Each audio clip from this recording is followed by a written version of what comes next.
எல்லாரும் ஒரு தடவை நல்லா ஜோரா கை தட்டுங்க பார்க்கலாம்.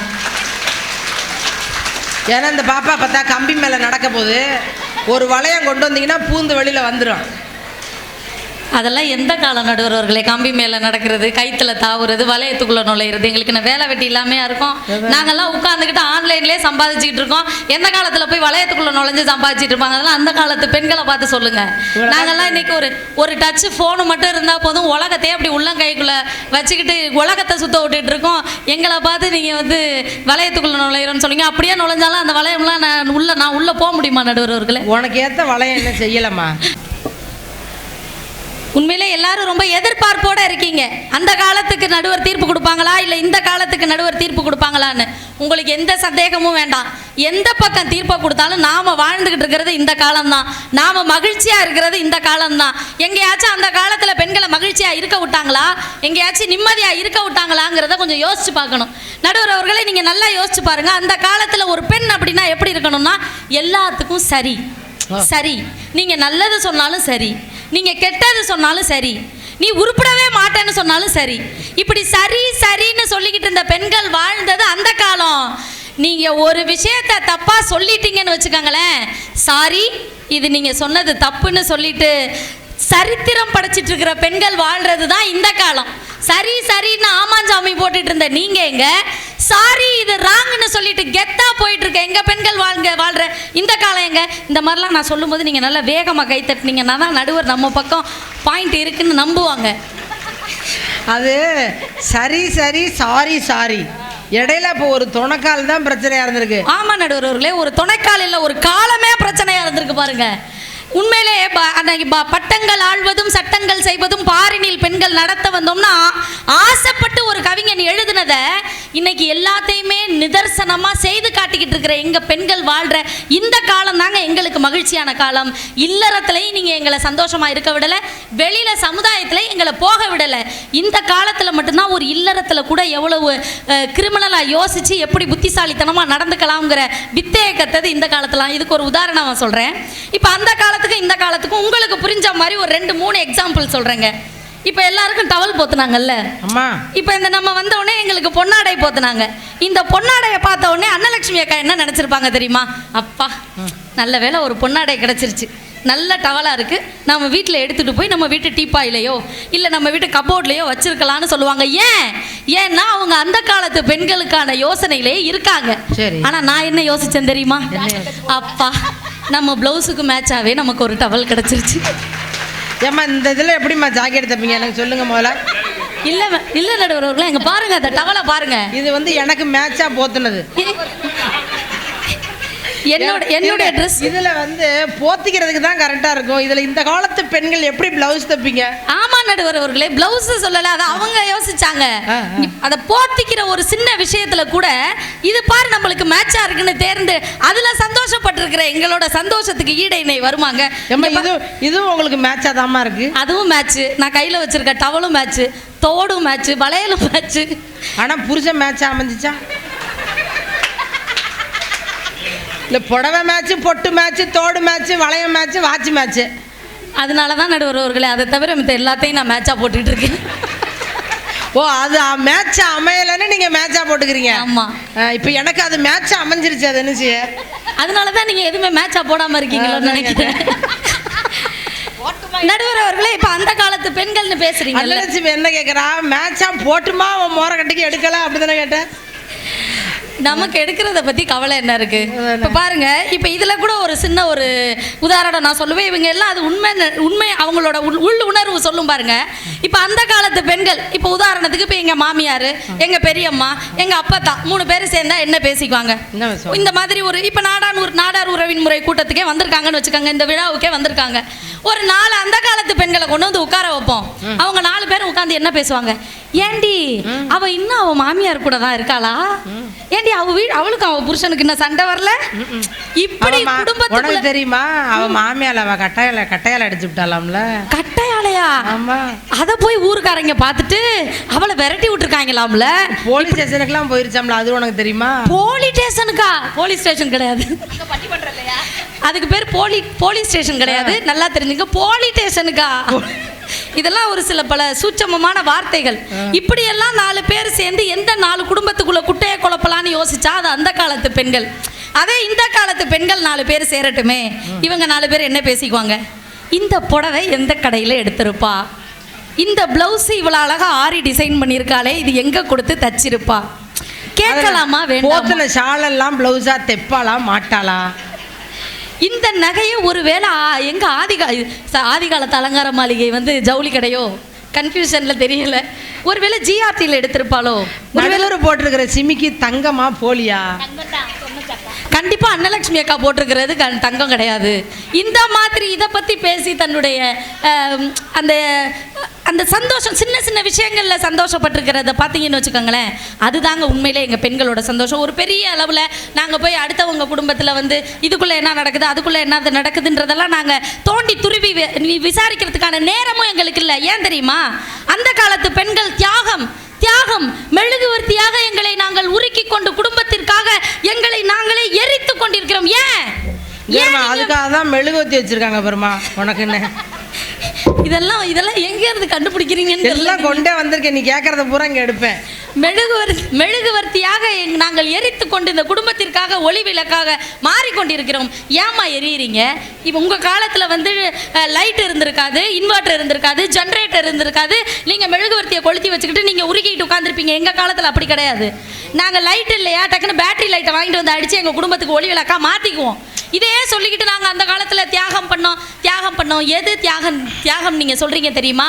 தன்னுடைய புருஷன் வேலை பார்க்கல, தன்னுடைய கணவனுக்கு வேலை அமையலை, அதனால நான் குடும்பத்தில் என் புருஷனை எந்த குறையும் சொல்லாமல் நான் கஷ்டப்பட்டு அந்த வறுமையிலையும் போராடி நான் குடும்பம் பண்ணி வச்சேன். நான் வறுமையிலையும் கஷ்டப்பட்டு இந்த குடும்பத்தில் வாழ்ந்துக்கிட்டு இருக்கேங்கிற தியாகத்தை நீங்கள் பெருசாக பேசுகிறீங்க அந்த காலத்து பெண்கள். இந்த காலத்து பெண்கள் என்ன தெரியுமா பண்ணுறோம்? கஷ்டமா? உனக்கு வேலை போயிடுச்சா? ஒன்றும் பிரச்சனை இல்லை, வீட்டில் உட்காரு, சாப்பாடு சமை, பிள்ளைங்களை ஸ்கூலுக்கு அனுப்பு, நான் வேலைக்கு போகிறேன். இதில் என்ன பிரச்சனையை கண்டுபிடிச்சிட்டீங்க? எங்க வறுமைன்னு வீட்டுக்குள்ளேயே உறங்கி விழுந்துக்கிட்டு அதை பெருமையாக பேசுன நீங்கள் எங்க உனக்கு ஒரு பிரச்சனையா, நீ வீட்டில் இரு, நான் போய் உனக்காக உழைச்சி குடும்பத்தை காப்பாத்துறேன்னு தில்லா கெத்தா இல்லறத்தை நல்லறமாக மாற்றி நடத்தி கொண்டிருக்கக்கூடிய எங்க காலத்து பெண்கள் எங்க? உங்களுக்கு தான் கை தட்டுறாங்க பாருங்க. நல்ல நிறைய கைத்தட்டி வைங்க, சத்தமாக கைத்தட்டி வைங்க. நடுவர் கைத்தட்டலே மார்க் போட்டுறணும். நம்மளுக்கு இங்க என்ன நடந்துச்சுன்னு எங்க 2 பேருக்கு மட்டும்தான் தெரியும். நீங்க அதாவது அந்த காலத்து பெண்கள் என்ன தெரியுமா, உங்களுக்குள்ள ஒரு திருப்தி இருந்துச்சு. எதுவுமே வேண்டாம், எதுவுமே இல்லைனாலும் பரவாயில்ல, என்னை வாழ விடுங்க, எனக்கு எப்படியாச்சும் வாழ்க்கை கொடுங்கன்னு இருந்தீங்க. இந்த காலத்துல நாங்க அப்படி கிடையாது. எல்லாம் வேணும், அது நல்லா வேணும், எங்களுக்கு தி பெஸ்ட் தான் வேணும்னு துணிச்சலா எங்களுக்கு தேவையானதை கேட்டு வாங்கிக்கிற அந்த சந்தோஷமான வாழ்க்கையை இந்த காலத்து பெண்கள் நாங்கள் வாழ்ந்துக்கிட்டு இருக்கோம். இது உண்மையா இல்லையாங்க? வேணும்னா சொல்லலாம், அந்த காலத்தில் நாங்கள் அப்படி இருந்தோம் இப்படி இருந்தோம் அப்படின்னு சொல்லலாமே தவிர அதற்கான முழு சுதந்திரத்தையும் கொடுத்துருக்கிறது இந்த காலம் தான். அந்த காலத்தில் சாப்பாடை பற்றி சொன்னாங்க. கணவனுக்கு சாப்பாடை போட்டு வச்சுட்டு இப்படி கை கட்டிக்கிட்டு புருஷன் எப்போ சாப்பிடுவாரு நம்ம எடுத்துக்கொண்டு போய் தட்ட வைக்கலாம் அப்படின்னு சொல்லிட்டு இருந்தாங்க. அந்த காலத்தில் நீங்கள் சந்தோஷம் சொல்லிட்டு இருந்தீங்க. அதையே எத்தனை காலத்துக்கு செய்ய முடியும்? இப்போ பாருங்க, முந்தா நாள் என் வீட்டுக்காருக்கு சாப்பாடு போட்டேன். நடுவர் அவர்களே, முந்தா நாள் தான் போட்டிங்களாமா? முந்தா நாள் என் வீட்டுக்கு எனக்கு லீவு அன்னைக்கு தான் புருஷனுக்கு சோறு போடுறது. அன்னைக்கு சாப்பாடு சமைச்சு போட்டேங்க. 2 கல் சோத்துல அந்த சாப்பாட்டுலக்கா. நீங்க கேளுங்க, நீங்க தான் நல்லா கேட்குறீங்கக்கா. 2 கல் அந்த சாப்பாட்டில் விழுந்துருச்சு. இது ஒரு குத்தமா? இதுக்காக அந்த மனுஷன் வந்து உட்கார்ந்துக்கிட்டு, ஏய் உனக்கு அறிவு இருக்கா? 2 கண்ணு இருக்குல்ல, 2 கண்ணு இருக்குல்ல, இந்த கல்லு தெரியாது உனக்கு, இந்த கல்லு தெரியாது உனக்குன்னாரு. என் மாமியார் அங்கேருந்து பதறி போய் அங்கேருந்து ஓடியாந்து, கல்லா? என் பிள்ளை சாப்பிட்ற சாப்பாட்டில் அதுக்கு தான் நம்மளுக்கு விஷப்பூச்சியே அதுக்கு தான். அவர் பாட்டுக்கு சாப்பிட்டு எழுந்திரிச்சு போகிற மனுஷனையும் என் மாமியார் விடலைங்க. கல்லா? என் பிள்ளை சாப்பாட்டில் கல்லான்னு பதறி போய் வந்துச்சு. நான் ஒரே ஒரு வார்த்தை தான் சொன்னேன். அதுதான் அந்த காலத்து பெண்களுக்கும் எங்களுக்கும் உள்ள வித்தியாசம். என்னம்மா சொன்ன? 2 கண்ணு இருக்கான்னு என்னைய பார்த்து கேக்குறீங்கல்ல. உங்களுக்கு 32 பல்லு இருக்குல்ல, அந்த பல்ல வச்சு இந்த 2 கல்லை கடிச்சு சாப்பிட்டா என்னன்னு கேட்டேன். அந்த 32 பல்ல வச்சு ஒரு கல்லை கடிச்சு தின்னுடலாமா? அது வயிற்றுக்குள்ள போச்சுன்னா சென்மத்துக்கும் வெளியில எடுக்க முடியாது. இப்படி சொன்ன பாருங்க. இனிமே கல் இருந்தாலும் சரி, கரப்பான் பூச்சியே இருந்தாலும் சரி, அந்த மனுஷன் வாயை திறப்பாரா? அப்படி துணிச்சல். கல்லை கொண்டாந்து போடுற ஒரு மண்ணை என் தலையில கட்டி வச்சுட்டாங்க பாத்தியா அப்படின்னு நினைச்சிருப்பாரு. உண்மையிலே வற்புறுத்தி பெண்ணை கட்டி கொடுக்கும் வழக்கத்தை தள்ளி மிதித்திடுவோம்னு சொன்னாங்க. அந்த காலத்துல எப்பேற்பட்ட மாப்பிள்ளையை பார்த்தாலும் சரிதான், பொண்ணுக்கு வந்து மாப்பிள்ளை பிடிச்சிருக்கா பிடிக்கலையா, இந்த மாப்பிள்ளையை நீ கல்யாணம் செஞ்சுக்கிறியா செஞ்சுக்கலையா, இதெல்லாம் கேள்வியே கிடையாது. நீ கல்யாணம் பண்ணிக்கணும், அவ்வளோதான். அது 17 வயசுலையா இருந்தாலும் சரி, 16 வயசுலையா இருந்தாலும் சரி, எந்த பெண்ணுக்கும் தன்னுடைய சுய விருப்பத்தை சொல்லக்கூடிய அங்கீகாரம் எந்த குடும்பமும் கொடுக்கலங்க.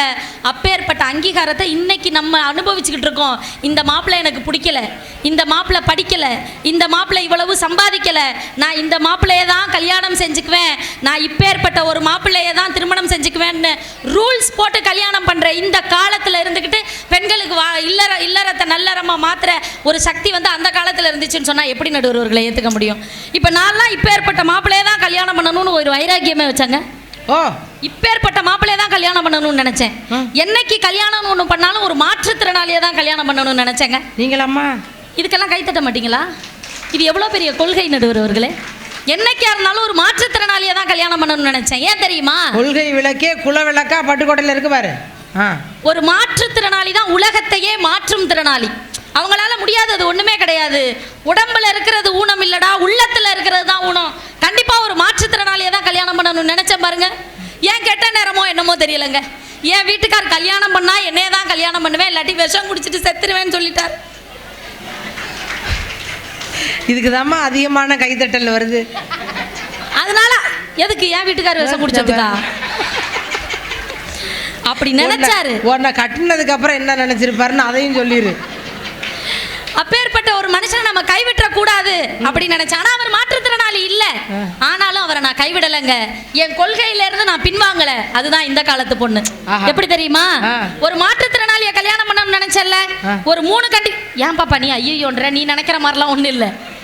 ஒரு 3 கண்டிஷன் போட்டேன். நம்பர் 1, அவருக்கு கண்ணு தெரியக்கூடாது. யார் அந்த மாற்றுத்திறனாளியா? நான் ஜவுளி கடைக்கோ நகை கடைக்கோ போகும்போது அவருக்கு கண்ணு தெரியக்கூடாது, அன்னைக்கு மட்டும். நம்பர் 2, அவருக்கு காது கேட்கக்கூடாது. எப்போ நான் கோவமா பேசும்போது அவருக்கு காது கேட்கக்கூடாது. நம்பர் 3, அவருக்கு வாய் பேசக்கூடாது. கண்ணு தெரியக்கூடாது, காது கேட்கக்கூடாது, வாய் பேசக்கூடாது. எப்போ அவர் கோவமா இருக்கும்போது அவருக்கு வாய் பேசவே கூடாது. மொத்தத்தில் ஒரு மனுஷனாவே இருக்கக்கூடாதுன்னு முடிவு பண்ணி தான் கல்யாணம் பண்ணியிருக்கீங்க. மொத்தத்தில் ஒரு மாற்றும் திறனாளியா இன்னைக்கு மாற்றி அவரை குடும்பம் பண்ணிட்டு இருக்கேன்னா அந்த காலத்து பெண்களால் இது முடியுமா நடுவர்களே? இப்படியெல்லாம் எங்களுக்கு தேவைப்பட்டதை நாங்களே செஞ்சு நாங்களே எங்களுடைய வாழ்க்கையை வழி நடத்திக்கிட்டு போகிற இந்த காலம் தான் என்றைக்குமே எங்களுக்கு மகிழ்ச்சிகரமான காலம். எங்களுடைய குடும்பத்தை நாங்கள் எப்படி நடத்தணுங்கிற முழு சுதந்திரத்தையும் முழு அங்கீகாரத்தையும் எங்களுக்கு வழங்கி இருக்கக்கூடிய இந்த காலமும் அப்படி வாழ்ந்து கொண்டிருக்கக்கூடிய இந்த காலத்து பெண்களும் தான் இல்லறத்தை எப்பொழுதும் நல்லறமாக மாற்ற முடியும். அப்பேற்பட்ட பெண்கள் நாங்கள் தான் இல்லறத்தை சிறந்த முறையில் வழி நடத்துகிறோம் என்ற தீர்ப்பை நீங்கள் வழங்குவீர்கள் என்ற நம்பிக்கையோடு உங்கள் கைத்தட்டலில் கரையும் ஆசையுடன் விடைபெறுகிறேன். நன்றி. அப்படின்னு ஒரு முடிவோடய கல்யாணம் பண்ணியிருக்காங்க. அது நல்ல விஷயம்லாம் சொன்னாங்க, எல்லா விஷயமும் நல்ல விஷயம் அப்படின்னு ரொம்ப ரைமிங் எல்லாம் சொன்னாங்க. அதில் அந்த காலத்துக்கு இந்த காலத்துக்கு என்னென்னா இவங்க ஒரு விளையாட்டுக்கு அதை சொன்னாங்க. ஆனால் அந்த காலத்தில் உண்மையிலேயே ஒரு மாற்றுத்திறனாளியை திருமணம் செய்து கொண்டாலும் கூட அவங்க 2 பேரும் எப்படி அந்யோன்யமாக வாழ்ந்திருக்காங்கங்கிறதெல்லாம் அன்றைக்கி காலத்தில் சொல்லியிருக்காங்க. நீங்கள் பாகப்பிரிவினை அதை சிவாஜி கணேசன் அவங்கம்மா ஆமாம் அந்த இன்னொரு பாட்டு, அந்த பாட்டில் பார்த்தீங்கன்னா, நீ வளர்ந்து மரமாகி நிழல் தரும் காலம் வரை கைகால்கள் விளங்காத கணவன் குடிசையிலும் காதல் மனம் நடத்த வந்தால் அன்னையடா, காதலிலும் பெருமை இல்லை கண்களுக்கும் இன்பமில்லை கடமையில் ஈன்றெடுத்தால் உன்னையடா. ஆரிரரோ ஆரோ ஆரிரரோ. என்ன பாட்டு? ஏன் பிறந்தாய் மகனை ஏன் பிறந்த பரவ. ஆமாம், அதனால் அந்த பாட்டில் அந்த ஊனமுற்றோரை திருமணம் செய்து கொண்டு அந்த வாழ்க்கை எப்படி வாழ்ந்தாங்கன்னு சொல்லி, மண் வளர்த்த பொறுமையெல்லாம் மனதில் வளர்த்தவளாய் கண் வளர்ந்த பெண்மையிலை நான் அடைந்தேன் இல்லையா? கண் வளர்ந்த பெண்மையிலை நான் அடைந்தேன், நீ வளர்ந்து மரமாகி நிழல் தரும் காலம் வரை தாய் மனதை காத்திருப்பேன் தங்க மகனேன்னு அவங்க சொல்கிற மாதிரி அந்த காலத்தில் அற்புதமான பாடல்கள் இருந்தது. இன்றைக்கும் இருக்குது. ஊனம் ஊனம் ஊனம், இங்கே ஊனம் யாருங்கோ? உடம்பில் உள்ள குறைகளெல்லாம் ஊனம் இல்லைங்க. உள்ளம் நல்லா இருந்தால் ஊனம் ஒரு குறை இல்லை. உள்ளம் ஊனப்பட்டால் உடம்பிருந்தும் பலன் இல்லை இல்லையா? அப்போது கண்ணு காது மூக்கு இதெல்லாம் எதுவும் சரியில்லைனாலும் அது ஒரு ஊனம் இல்லை. மனசு நல்லா இருந்தால் தான் அது சரின்னு இந்த காலகட்டத்தில் ரொம்ப சிறப்பான செய்திகளெல்லாம் இருக்குது. நல்ல செய்திகள் எல்லாம் சொன்ன சாதனாவுக்கு நம்ம பலத்த கரவொலி சொல்லி அவங்களுக்கு பதில் சொல்கிறதுக்காக இப்போ அன்னலட்சுமி அவர்கள் வாங்க.